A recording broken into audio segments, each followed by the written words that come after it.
overnight, it was here comes Nixon. He pulled off the biggest comeback in American politics, and America would never be the same again. On August 8, 1968, two events took place in Miami that marked the turning point in American politics. One was the Republican Party convention in Miami Beach. The delegates were overwhelmingly white, affluent, and suburban. Their party had failed to win the presidency in 7 of the last 9 general elections, yet they chose as their candidate a man whose name at the time was synonymous with lost elections, Richard Nixon. But I have news for you. This time there's a difference. This time we're going to win. Nixon was about to pull off the most stunning comeback in American politics. The other event took place 8 miles away in Miami's Liberty City neighborhood. A black protest turned into a battle with police. In 1968, America looked like a country at war with itself. Its cities were in flames. Its university campuses were battlegrounds. Its leaders were the targets of assassins. Two Americas were emerging from the mayhem. On the convention floor, Richard Nixon made it clear he was listening to the voice of only one of them. It is the voice of the great majority of Americans, the forgotten Americans, the non-shouters, the non-demonstrators. This, I say to you tonight, is the real voice of America. Nixon brought down the curtain on the liberal 60s that night. He ushered in a long period of polarization that would define the political culture for decades to come. How he did it is the flip side of the 60s story.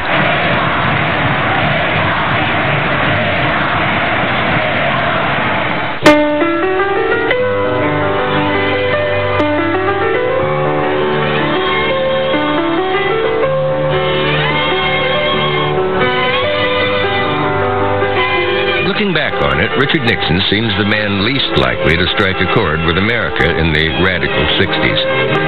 He was the nation's most famous square, the very caricature of a 50s politician.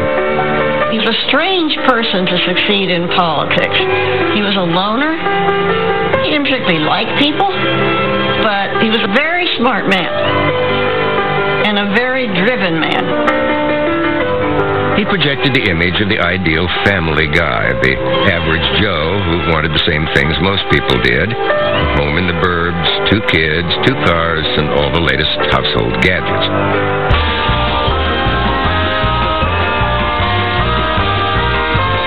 America in the prosperous post-war 50s was a nation spellbound by consumer goods. An expanding middle class was always trying to keep up with the Joneses. Dick Nixon had come from humble beginnings and understood their aspirations well. Richard Nixon always had a very interesting and intimate relationship to consumerism as a mood. When he ran for Congress, his campaign office would sell things like toasters and clocks and small appliances at cost. During his Senate campaign, you could win a prize if you answered the phone, "Win with Nixon," kind of like a radio station. And this kind of consumerism was very much at the heart of his appeal. The idea was Richard Nixon was the guy to help you achieve the American dream, this suburban middle-class lifestyle. This kind of hucksterism made liberals so uncomfortable it made them cringe. But it didn't make all Americans cringe. But there was another Nixon, the political hatchet man who would stop at nothing to get ahead.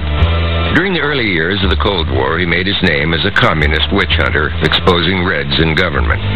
And he smeared political opponents by hinting they were communists too. It seems almost every election something dirty was going on. When he ran for the Senate against Helen Gahagan Douglas, Nixon ran against her as the Pink Lady, pink meaning communist. And this was rather vile. It earned him the name that would dog him the rest of his career, Tricky Dick. either loved him or you hated him. He was that kind of a politician. He was a man who wanted a job fiercely, and he would do anything he could to get that job. He was a congressman by the time he was 33. He was a senator by the time he was 37. He was like a rocket. He was like a meteor. He was like a satellite in orbit. But when Dwight Eisenhower tapped him as his running mate in 1952, Nixon's enemies saw a chance to get even. They accused him of taking illegal campaign gifts. Ike was about to dump him, but Nixon, always resourceful, pulled a clever play from his book of political tricks. He used the new medium of television to take his case directly to the living rooms of Middle America. We did get something, a gift. You know what it was? It was a little Cocker Spaniel dog, black and white, spotted. And our little girl, Tricia, the 6-year-old, named it Checker. And I just want to say this right now, that regardless of what they say about it, we're going to keep it. It was the kind of cynical ploy that Nixon would turn to time and time again in his career. And it worked. Ike was swamped with telegrams of support for Nixon. Nixon was suddenly the pinup boy for 50s America. Even as vice president, touring abroad, he was quick to play to the ordinary folks back home. In 1959, he showed Nikita Khrushchev around an exhibition of American products in Moscow. Color TVs and washing machines, Nixon told him, are what make America great. Then, in true Nixon style, he offered the Soviet leader a Pepsi. Pepsi-Cola, it's the fast food price, there's much more nickel too. Pepsi-Cola is the drink for you. Nickel, nickel, nickel, nickel, nickel, nickel. He thought he was a shoo-in to succeed Ike as president. He thought he was always the logical person to serve as president, and he thought that he was in line for it, that Eisenhower would endorse him, and that would be all that was necessary. But now it was the 60s, and America was looking for something new. Everyone is voting for Jack, 'cause he's got what all the rest lack. Everyone. Jack Kennedy was everything that Nixon wasn't. Cool, tan, relaxed, and good-looking. He's got high hopes. He's got high hopes. He attacked the complacency of the 50s and called the nation to a higher purpose. The new frontier is not a set of promises. It is a set of challenges. It sums up not what I intend to offer to the American people, but what I intend to ask of them. The 1960 election was Nixon's first defeat. He played the gracious loser. Privately, he felt robbed. To no one's surprise, 2 years later, he was back on the stump. Enthusiastic Nixonites are at hand and twisting at the Pomona, California County Fairgrounds early in the morning to welcome back to the site where he started his first political campaign, former Vice President Richard Nixon. He was looking for something to do. He was casting about. He was a man adrift, and he decided to run for governor of California. Can you imagine having been a hair's breadth away from the presidency and then having to fight the fight of your life just to be governor of a state? Well, he lost that too. The quest to be back in the limelight running for governor in California was a big mistake. He didn't make a good race. And at that point, everybody really thought he probably was washed up. Then came Nixon's most famous fumble. He blamed it all on the media. As I leave you, I want you to know, just think how much you're going to be missing. You don't have Nixon to kick around anymore. Because, gentlemen, this is my last press conference. He was basically seen as the most pathetic loser in American politics. The idea that he would become president would have been laughed off by any sensible political observer. Was this the end for the trickster? Some hoped so. Almost everyone thought so.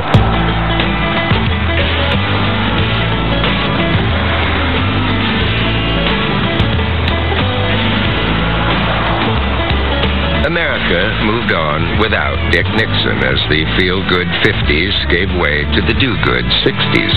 The country had entered a decade of dramatic change. Across the South, the civil rights movement challenged segregation in bus stations, stores, and lunch counters. Protesting blacks were joined by idealistic young whites. And this had an enormous effect on me, profound. It was one of those things that happens to you when you're in adolescence and young adulthood. It was a challenge to my integrity, to my values. You know, where did I stand on this crucial issue? Baby boomers were breaking free of their father knows best upbringing and taking their place in the March for Change. When peaceful black demonstrators were attacked by authorities in Birmingham, Alabama in 1963, President Kennedy joined the cause. Next week, I shall ask the Congress of the United States to act. Make a commitment it is not fully made in this century to the proposition that race has no place in American life or law. Kennedy proposed the most sweeping civil rights legislation since Reconstruction. His assassination didn't slow the pace of change. Taking over for Kennedy, Lyndon Johnson vowed to push the bill through Congress. This is the first real civil rights bill since 1875. He knows he's got opposition, but he uses the emotion, this enormous emotion of Kennedy's death. He says, let's honor our president. The United States had set off on a course under John Kennedy, and that came to be materialized under Lyndon Johnson, which we're heading off in a new era of racial equality. We finally resolved the profound American dilemma. Johnson was just getting started. He embarked on an ambitious legislative agenda to build what he called the Great Society. The Great Society rests on abundance and liberty for all. It demands an end to poverty and racial injustice. We're talking about Medicare, Medicaid, the Voting Rights Act. The idea was that this great society, directed from Washington, was going to be visited on the land for good. Johnson was a New Dealer to his soul. And he was a Franklin D. Roosevelt Democrat, and he wanted education for the poor people, and he wanted jobs for the poor people, and he wanted better lives for the poor people. This was really heady stuff. People who cared about these issues were at the highest peak of their belief in their country. Richard Nixon, meanwhile, was cooling his heels. Out of public office for the first time in years, he had joined a law firm in New York. He'd also found a favorite getaway, Key Biscayne, near Miami. He liked being in a small town where people did want to see him. And people would, ask for his signature and welcome him. Great society here meant belonging to the yacht club. It was definitely an Anglo island. It was quite a Republican island. It was quite conservative. In the hotels and in the restaurants sometimes, neither Jews nor blacks were particularly welcome. Far removed from Washington politics, Nixon was getting a different perspective on a changing America. Greater Miami was one of the hot spots of what would come to be known as the Sun Belt. And from his privileged perch in Key Biscayne, Tricky Dick could see the future. Nixon came to South Florida frequently, and in South Florida he would see the new Florida.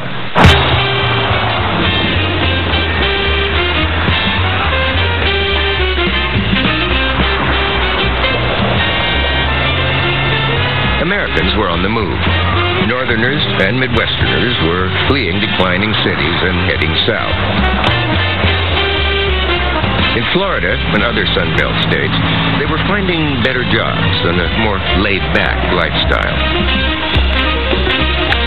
Not all that many people could really go there until you developed air conditioning. And so therefore you had both coolness and sunshine as central ingredients of the population growth. Florida was emerging.